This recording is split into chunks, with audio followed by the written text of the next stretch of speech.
natin today is ang pagkakabit ng spark plug. So, para mabawasan din yung gastos sa talya. Dahil malaki rin yung bayad ng pagpapalit ng spark plug. I'll show you how. So, ang kailangan nating tools, masking tape, ball pen, new spark plugs, kailangan po original. Ang prefer ko po is Denso and NGK and spark plug wrench. May mabibili po ito sa Ace Hardware. So ayan po, nandito na tayo sa makina, sa bulb cover. Dito po ay tatanggalin po tayo. Tatanggalin po natin tong apat na spark plug cable. So ang ginawa ko po sa masking tape, nilagyan ko siya ng tape at nilagyan ko ng numbering. So ang numbering niya is from right to left. So gagawin po natin precaution para po hindi magkapalit-palit. So ang tatanggalin po, huhugutin lang po natin siya.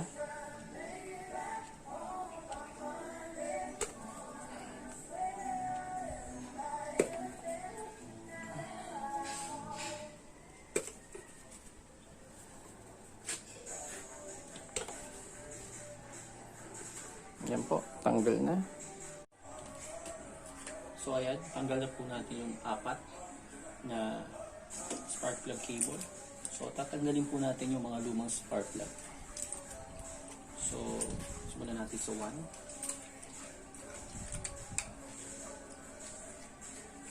So counterclockwise po.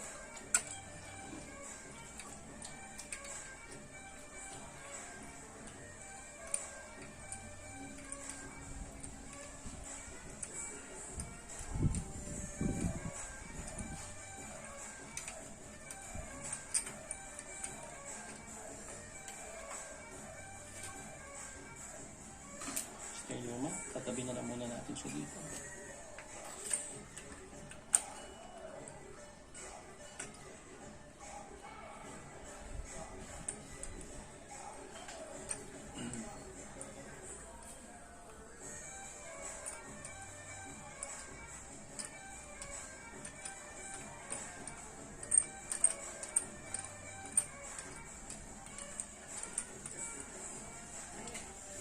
Second.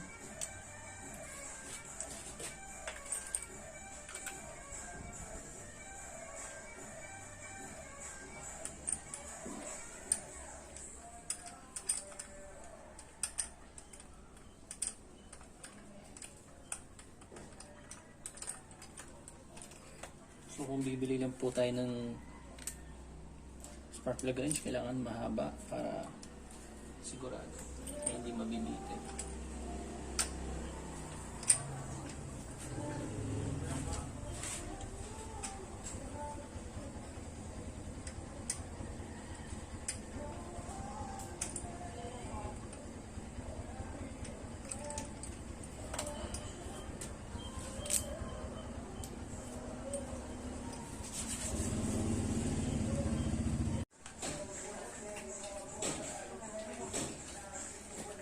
So ayan, ito na yung bagong spark plug. Denso ho siya, original ng Honda. Okay, kakabit po natin siya, each box. So isang box po isa. So ang bili ko dito is 150 ang isa, 600 isang set. So didikit lang natin siya dito.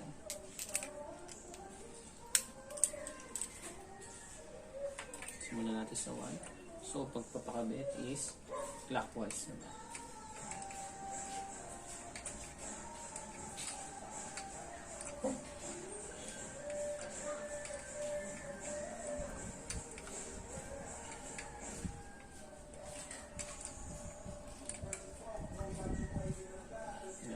Tamandiin lang.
So ayan po, bale nakabit na natin yung bagong spark plug. So it's time na ikabit na spark plug cable. So simulan natin sa 4, number 4, dahil siya yung pinakamarapit mula sa rotor. Ayan po. Lalaman natin yan pag nakakabit na, pag may nag-tickle na. Yan. Next, number 3. So ayan po yung purpose niya, kaya kailangan natin maglagay ng numbering for assurance lang na hindi siya magkakapalit-palit. Dahil may rotor sequence po yan, which is nakakabit dito sa rotor, direkta dito. So may sequence po siya, hindi siya pwede magkapalit-palit. So kailangan pagkabit, tickle, yun na yun. Yan, so okay na, it's good to go. It's good to go. So sana po nakatulong yung pagpapalit na spark plug.